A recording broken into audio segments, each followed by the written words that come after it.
Elaborasa karena setiap rasa punya suara. Halo teman-teman, selamat datang di YouTube channel Elaborasa. Video ini berisi diskusi mengenai berbagai hal tentang manusia, kesehatan mental dalam kehidupan kita sehari-hari. Kalian bisa support channel ini dengan follow atau subscribe. Selamat menyaksikan. Halo, Ya, selamat malam belakangan. dok. Halo, hai Ayu. Halo Ya, tunggu, dok. rapiin dulu. Ya, apa kabar Oke, nih? Kan alhamdulillah belakangan ini baik. yuk, Mm-mm. ya, belakangan ini kan sering tuh dengar kabar dari teman-teman, ada yang kehilangan, mendadak gitu Ya, ya. Terus banyak mm-mm. banyak yang sesuai apa ya, tidak sesuai harapan juga ya. Kita merasa Ya, kok segala sesuatunya kayaknya berasa cepet banget gitu. Terus ditinggalkan sama orang yang kadang sehat-sehat aja gitu, orang-orang yang terdekat kita, termasuk orang-orang yang bermakna gitu. Mm-mm. Nah, jadi makanya hari ini tuh kita mau bahas tentang menuntun duka menuju harapan. Ya, Betul sekali. mm-mm. Jadi bersama saya di sini Lydia di Elaborasa Mm-mm. ke-19, nggak terasa ya yuk, udah 19 Iya, aja udah nih. 19 lagi ya dok ya. Iya, Mm-mm. Oke, Nah, dan perkenalkan juga oke mungkin ya yuk. dok ya, saya Ayu, saya psikolog. Tuh. Jadi terima kasih banyak teman-teman juga udah ada beberapa yang gabung di sini ya dok ya. Mm-mm. Salam kenal ya semuanya ya. Wah, oke, jadi yuk kita mau bahas apa nih? Pertama mungkin tentang eh, bahas tentang ini ya, berduka kali ya. Mm-mm. Biasa orang apa mengalami kedukaan gitu ya. Kan Mm-mm. kadang kita bingung ya, apa yang harus kita lakukan. Terus wajar Nah, nggak sih seperti ini? Terus hmm, tahap-tahapnya gimana? Sampai kapan saya hmm, seperti ini? Kapan bisa hmm, eh, melepaskan gitu kali ya? Pertama ya, kita mau bahas.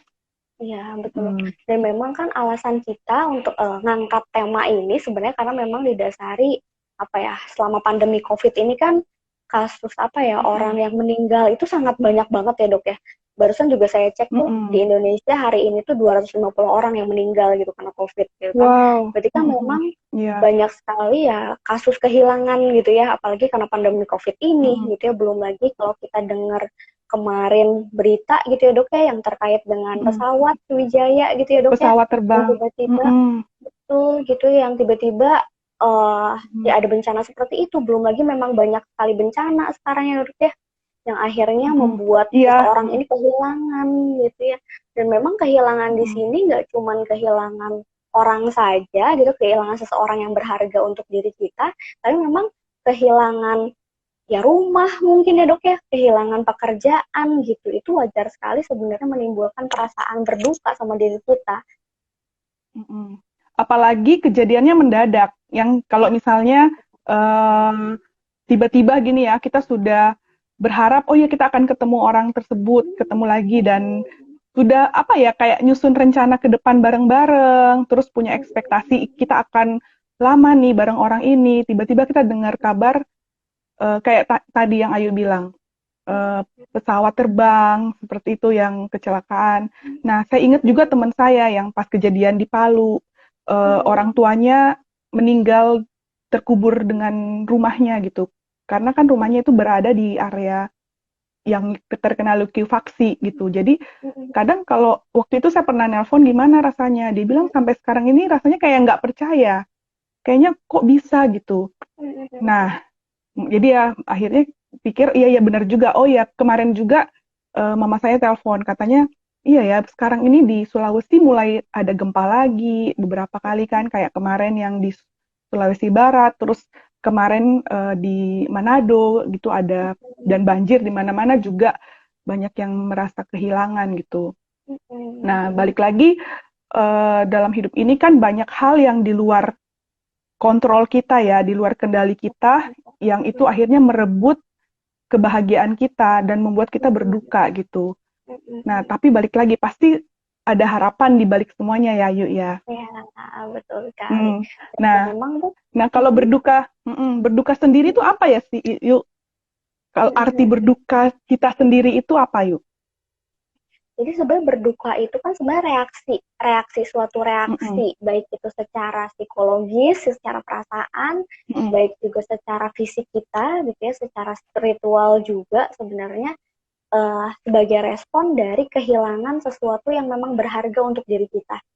Gitu. Jadi memang proses Mm. berduka itu sebenarnya adalah proses yang memang alami banget terjadi gitu. Jadi nggak apa ya, berduka itu Mm. bukan sesuatu yang memang nggak boleh gitu, nggak boleh berduka, nggak gitu. Karena memang Mm. alamiahnya manusia itu pasti ya ketika kehilangan pasti wajar banget merasa berduka. Itu adalah respon yang alamiah banget.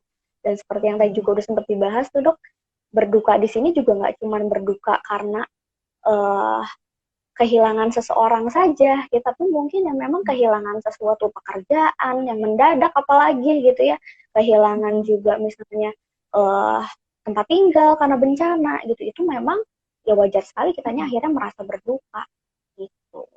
Apalagi hal-hal tersebut termasuk proteksi untuk menjaga keamanan diri kita ya. Tiba-tiba hilang Ya. kan kita kehilangan keamanan, akhirnya jadi berduka juga. Nah, dan Betul. gejala-gejalanya setiap orang berbeda-beda ya, Yu. Ada sampai dari Betul. sedih dan sampai muncul Mm-mm. gejala fisik juga.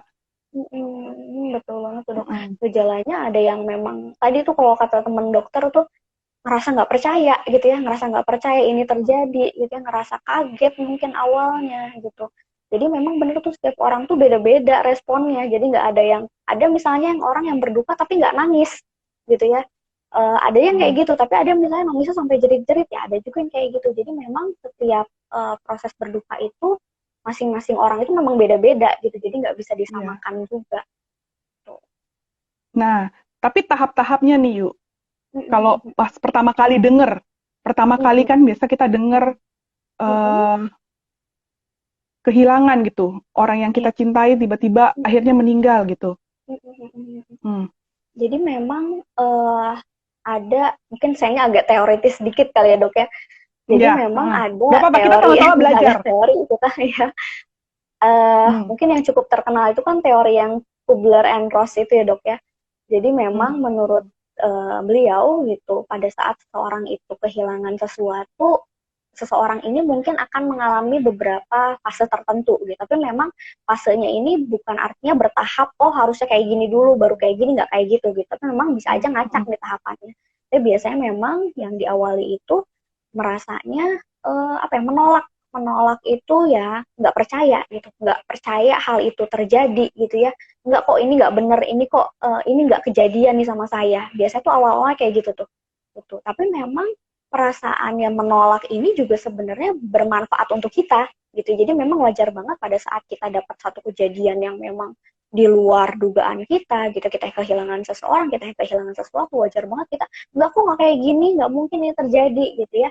Itu Hmm. sebenarnya juga berfungsi supaya apa ya, kitanya nggak terlalu overwhelming dengan kenyataan yang ada gitu. Jadi memang Hmm. pertama Hmm. biasanya Jadi perasaannya itu seperti adalah gimana dok? mempersiapkan diri gitu ya. Kan awalnya shock Ya dulu, terus dia betul. mempersiapkan diri gitu ya. Jadi dia denial gitu ya, yuk ya. Hmm. Betul betul dok. Terus memang selanjutnya biasanya anger, marah gitu ya. Hmm. Marah itu ketika memang kitanya udah mulai sadar, aduh kok kayaknya beneran ya ini terjadi, kok kayaknya bener ya misalnya orang terdekat Hmm. kita itu udah nggak ada gitu ya, kitanya marah gitu, kok ini kejadian kayak gini sih.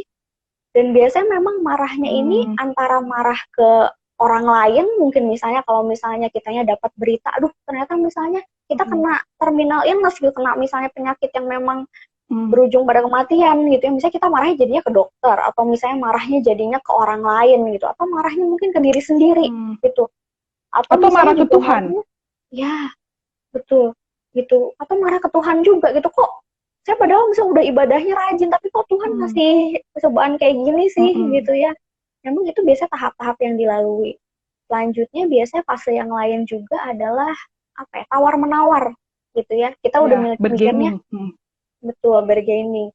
Terus andainya kalau dulu misalnya kitanya cepat bawa orang tua kita ke dokter, mungkin Ah. nggak Hmm. meninggal secepat ini ya gitu ya. Atau misalnya Hmm. aduh seandainya dulu nggak milih tempat tinggal di sini, mungkin nggak akan kena longsor nih gitu ya. Hmm. Terus Iya. yang Hmm. seandainya misalnya, jadi memang banyak sekali mungkin perasaan-perasaan menyesal tuh pada saat tahap Mm-mm. si bargaining ini. Mm-mm. Tuh. Atau itu yuk salah satunya tawar-menawar yang sebelum terjadi juga bisa juga.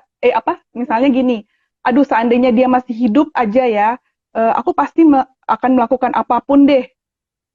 Kalau seandainya asalkan dia bisa ketemu lagi nih, mestinya aku akan lebih baik lagi. Jadi seperti itu juga salah satunya ya. Mm-mm. Betul sekali, Dok. Terus juga tahap yang lainnya memang biasanya ada fase di mana kita memang ngerasa sedih banget gitu ya, ngerasa bener-bener kehilangan gitu saat kita memang mulai menyadari, bener loh ternyata memang sudah nggak ada loh gitu ya. Baru setelah itu Mm-mm. memang proses penerimaan akhirnya. Jadi memang untuk menuju ke proses penerimaan itu nggak langsung oh kehilangan ya udah langsung terima gitu ya. Oh ya memang itu kejadian, memang nggak kayak gitu tuh normalnya gitu. Memang pasti ngaluin tahap naik turun tadi gitu.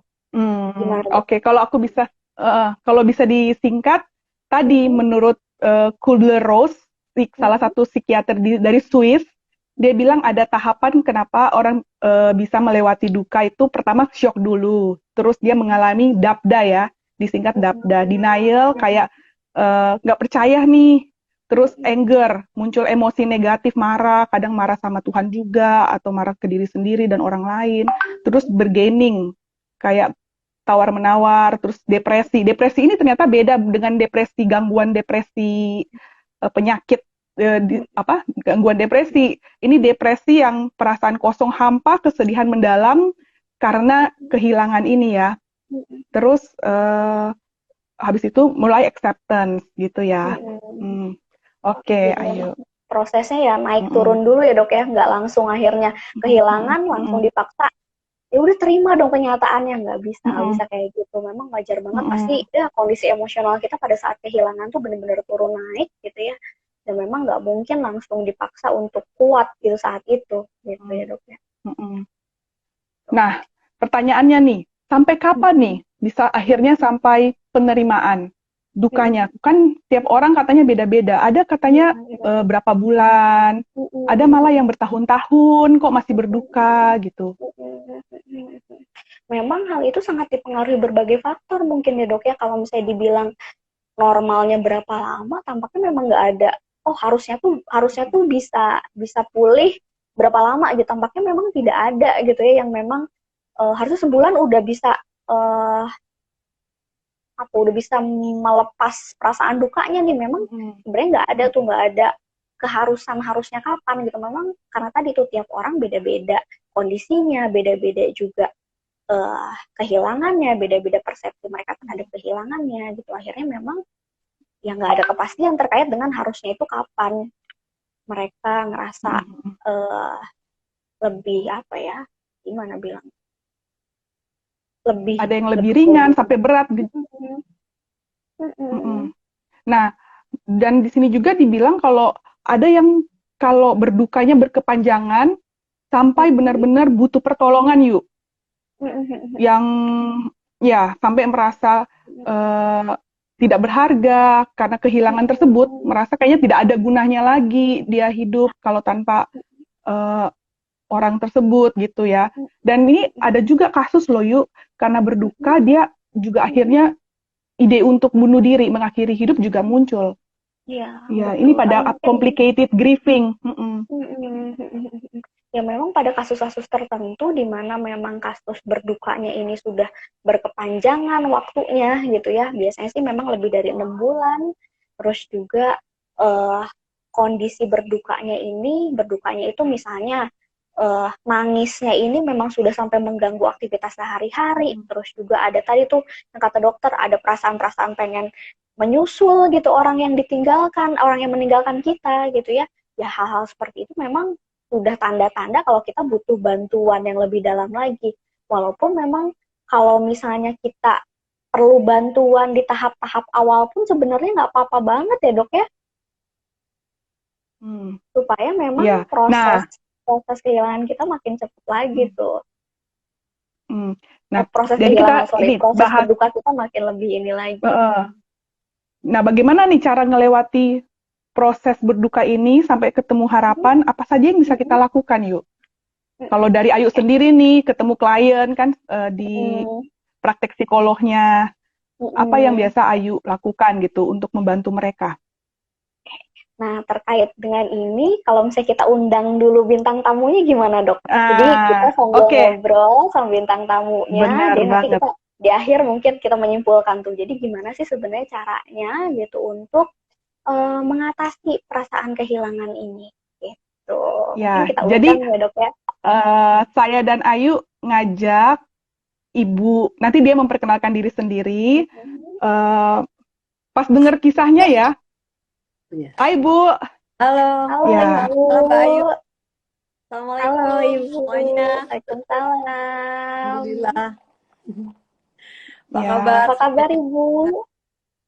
Ya, Alhamdulillah baik. Alhamdulillah baik. Sehat semua. Dokter sehat. Teman-teman semua ya, sehat. sehat. Assalamualaikum. Banyak teman-teman dari ESQ sepertinya. Ya, Wah, salam kenal ya semuanya, salam kenal. ya. Salam kenal. Baik, Ya, Dok. jadi Gimana? mungkin kenalan dulu nih, bercerita dulu. Saya kenal Ibu Wawat ini 2 tahun yang lalu.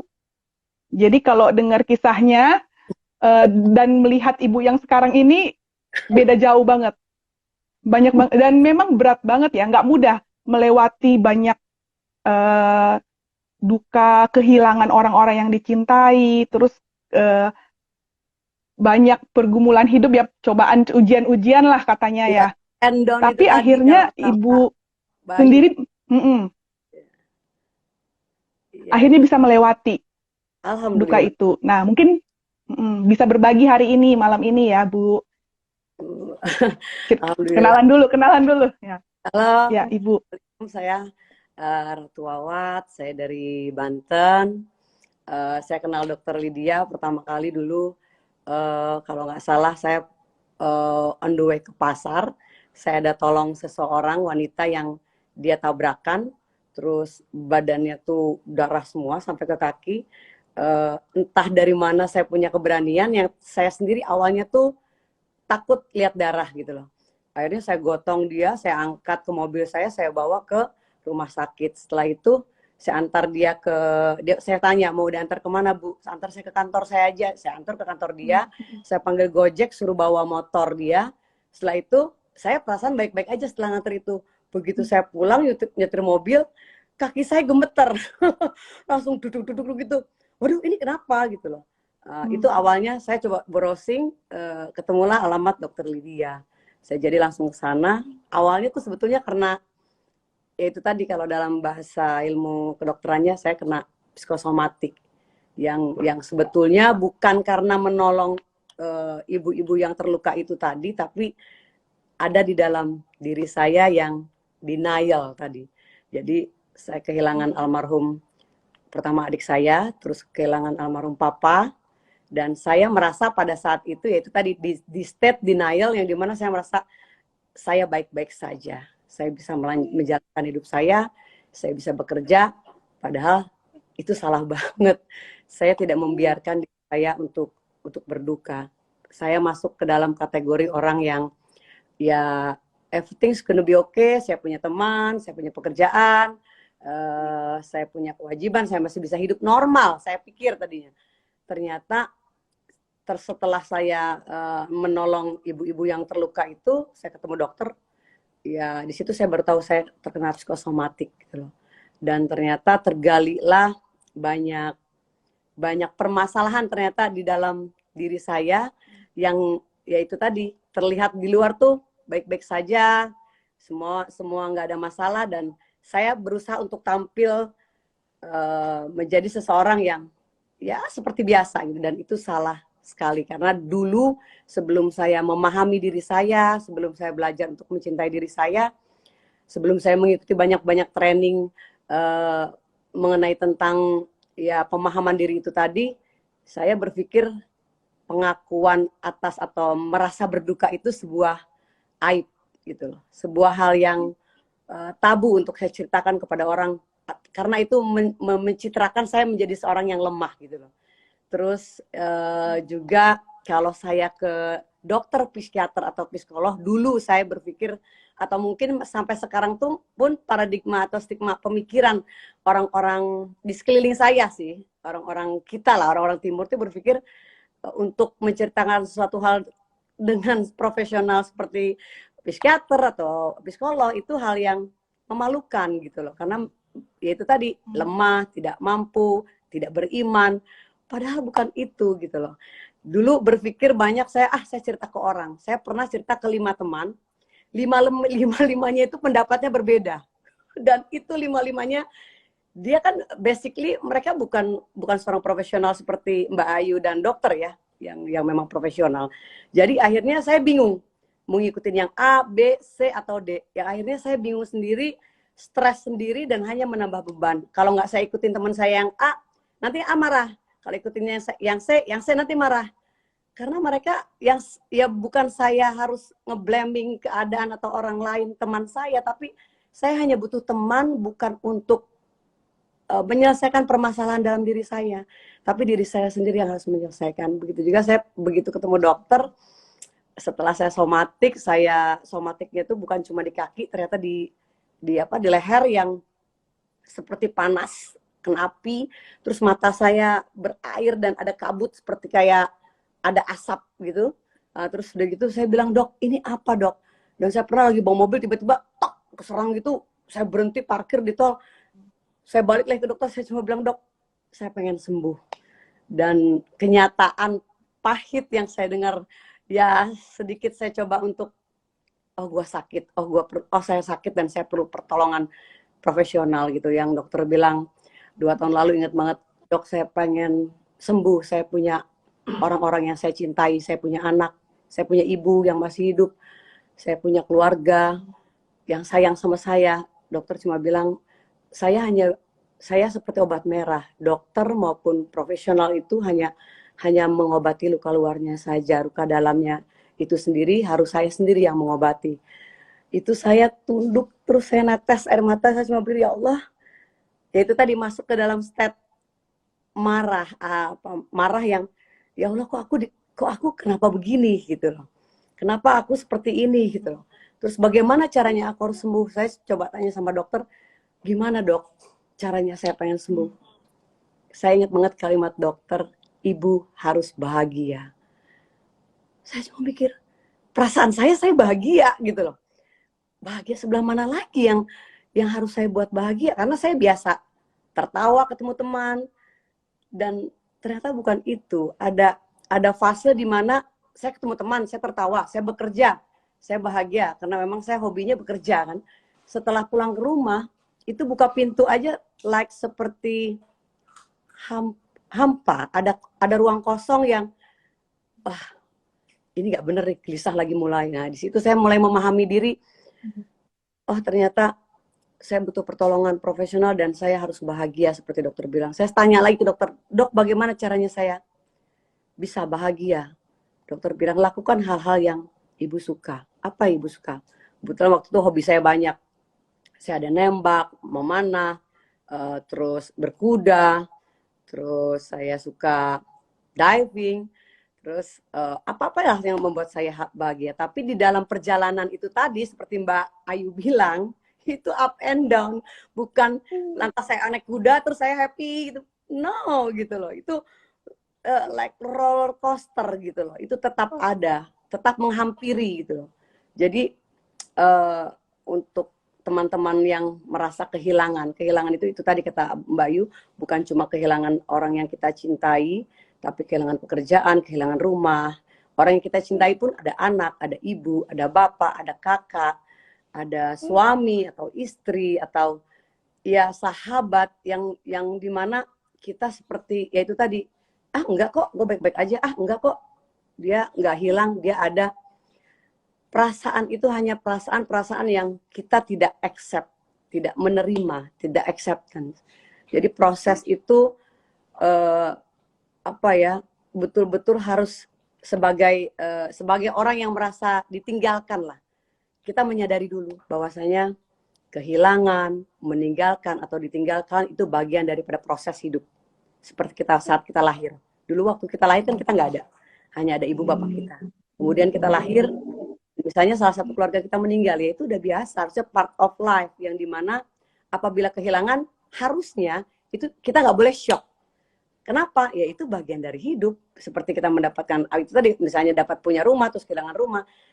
Terkadang kita tidak menyadari, ya kalau di dalam agama Islam ada yang disebut rukun iman yang terakhir, yang keenam, qada dan qadar, atau ya itu tadi takdir, yang dimana kita sebagai manusia hanya menjalankan skenario Tuhan gitu loh. Kata Mbak tadi, ada marah tuh, ada yang marah pada Tuhan. Nah, pada saat kalau kita menyadari apa hak kita marah kepada Tuhan gitu loh. Kembali kepada untuk proses move on itu tadi, proses harus punya belief system dalam diri kita. Kalau kita yakin kita pasti bisa, kita mampu. Dan saya hopeless banget waktu dokter, pernah saya tanya dokter, dok kira-kira gue berapa lama saya sembuh? Dokter bilang paling cepat 2 tahun, paling lama bisa 5 tahun atau lebih. Oh my God, saya cuma bilang gini, mati anak gue gimana kalau nggak ada gue? Saya bilang harus sembuh. Dan dokter tuh jawabnya yang santai, datar, berusaha untuk nggak mengagetkan saya, tapi tetap itu jawaban membuat saya, what? Oh my God, gitu loh. Jadi di situ saya coba mengikuti training, memperbaiki diri. Awal setelah dari dokter, saya ikut salah satu training di Jakarta, yaitu training ISQ. Ada namanya training 3.0 coaching di sana. Di sana saya pertama kali ikut training tersebut tuh saya buat goals di situ. Buat goals adalah yang saya ingin buat, nomor 1 adalah memperbaiki diri saya agar saya bisa memperbaiki hubungan saya dengan Tuhan, dan saya ingin memperbaiki hubungan saya dengan anak saya. Karena di dalam agama Islam itu ada disebut hablum minanas dan hablum minallah. Jadi ke atasnya saya adalah kepada Allah, dengan saya sehat lahir batin, dengan saya menjaga apa yang Tuhan pinjamkan, tubuh ini, raga ini, jiwa ini, dan saya akan mempertanggungjawabkan suatu saat nanti pada saat saya berjumpa dengannya. Jadi siapapun yang meninggalkan saya, sebetulnya itu bagian dari hidup. Saya pun akan seperti itu gitu. Jadi proses perjuangannya, benar kata Mbak Ayu tadi, itu up and down, dan kita harus aware. Kalau dokter bilang 3E. 3A, aware, accept, and adapt. Jadi pada saat up and down, saya ingat semua kok apa yang diomongin dokter. Bener-bener saya catat. Jadi, waduh, kayaknya ada emosi, ada rasa yang mulai down, dan saya harus coba ngangkat ke netral. Kebetulan saya ikut salah satu training yang mempelajari tentang teori energinya Dr. Hawkins. Di mana kalau kita pada saat mulai turun di energy force, kita harus bisa naikin lagi ke netral. Nah, untuk naik ke netral itu kita harus punya courage atau keberanian. Nah, kadang keberanian itu yang membuat kita, aduh, turun, maju, mundur. Nah, step-step itu sampai saya bisa sekarang ini, sebetulnya hanya kita sendiri yang tahu. Kita harus mempelajari, harus punya awareness di dalam diri kita, seperti dokter bilang kan, aware yang dimana, ini kayaknya gue mulai ngedrop, gue harus taking lagi nih, courage gue apa, rasa berani gue apa, harus happy, yaitu tadi energi yang power itu di mana, dan bagaimana to achieve atau untuk mendapatkan energi power itu hanya kita sendiri, karena kekuatan seperti Mbak Ayu tadi bilang, seseorang melewati proses move on atau proses hijrah atau bertransformasi itu tergantung kekuatan masing-masing individu. Karena kebetulan saya juga ada beberapa, ya saya mempelajari ilmu coach, terus nolong beberapa coachi, jadi itu beragam gitu, beragam tergantung daripada lingkungan kehidupannya dia, lingkungan pekerjaan, terus juga dia punya keluarga, lingkungan teman, itu sangat amat mendukung sekali. Jadi bukan hanya keinginan daripada si pasien atau orang tersebut ingin melewati proses melepaskan atau ikhlas, itu harus didukung oleh keluarga, ataupun nggak bisa hanya keluarganya aja, si pasien tersebut tidak mau atau tidak. Jujur dok, pada saat itu saya merasa tersesat di dalam hutan. Yang saya buat di dalam hutan itu, yang saya buat di dalam pikiran saya sendiri. Jadi kembali kepada pikiran kita dan keberanian kita untuk keluar dari hutan belantara yang kita buat sendiri gitu loh. Itu saya tahu itu tidak mudah gitu. Tapi semua pasti bisa. Gitu. Oke, thank you Bu Wawat. Jadi kalau bisa sambil kita bahas nih, jadi ternyata setiap orang kan punya cara masing-masing ya melewati duka. Yang paling pertama adalah menghadapi Betul. perasaan tidak nyamannya itu.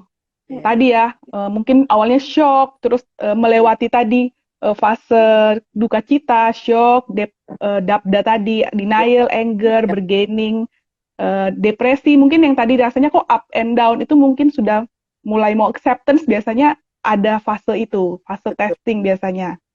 Nah, terus yang Ibu Wawat sudah lakukan tadi baik-baik banget ya, berusaha menghadapi perasaan dan mengekspresikannya justru, bukannya lari. Kadang kan kita kalau biasa yuk ya, kalau sama orang yang berduka kan kita bilang, udah kamu jangan sedih, kamu harus happy, kamu ini. Padahal sebenarnya justru kita menemani aja ya yuk ya.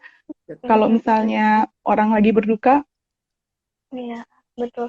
Dan tadi saya tertarik banget sama kata-katanya Bu Wawat yang bilang harus berani untuk harus punya keberanian untuk menghadapi perasaan kita gitu. Memang bener banget tuh, kadang-kadang untuk menghadapi perasaan kita aja tuh kitanya takut banget ya Bu ya gitu. Makanya memang ada beberapa yang memang ya denial gitu. Wah, kok saya baik-baik aja, padahal di dalam diri kita mungkin banyak banget tuh gemuruh-gemuruh perasaan yang lain gitu. Jadi memang tahap pertama gitu ya yang memang harus dilakukan terlebih dahulu adalah ya punya keberanian untuk menghadapi apa yang sebenarnya terjadi pada diri kita gitu, untuk mengenali perasaan kita itu kayak gimana sih gitu ya. Memang itu bener tuh tahap yang awal banget gitu, karena memang tadi tuh yang tadinya dokter Lydia bilang juga, kadang-kadang lingkungan sekitar ya yang suka lingkungan maksudnya orang-orang di sekitar kita yang bilang misalnya pada saat kitanya lagi baru berduka, yang kuat ya mungkin niatnya memang baik gitu, tapi memang pada saat itu kan kita nggak bisa menguat-kuatkan diri kita gitu pada saat kejadian harinya berduka gitu. Memang benar tuh yang dibutuhkan juga yang mungkin bisa dilakukan oleh orang lain adalah sebenarnya cukup nemenin aja gitu ya, nemenin di sampingnya gitu, cukup misalnya nempukin pundaknya gitu, sebenarnya cukup kayak gitu, tidak perlu misalnya mengharuskan orang yang berduka itu dengan wah kamu harus kuat, kamu harus sabar, dan apalagi misalnya langsung bilang karena waktunya berbeda. Justru dengan kita memberikan space, memberikan ruang untuk orang tersebut mencecapi dan mengalami dukanya itu, justru dia melewati prosesnya itu akhirnya lebih tuntas gitu. Yuk. Ketimbang kita suruh dia happy, ayo kamu harus bahagia, kamu nggak boleh sedih, itu malah nanti dia merepresi, menekan emosinya. Terima kasih buat kamu yang sudah nonton. Kalian bisa kasih like, tulis di kolom komentar jika ada pertanyaan, cerita, atau saran tentang topik yang sudah kita bahas tadi. Atau bisa juga kasih masukan tema apa yang ingin kita diskusikan bersama di tayangan berikutnya. Sampai jumpa di Elaborasa selanjutnya.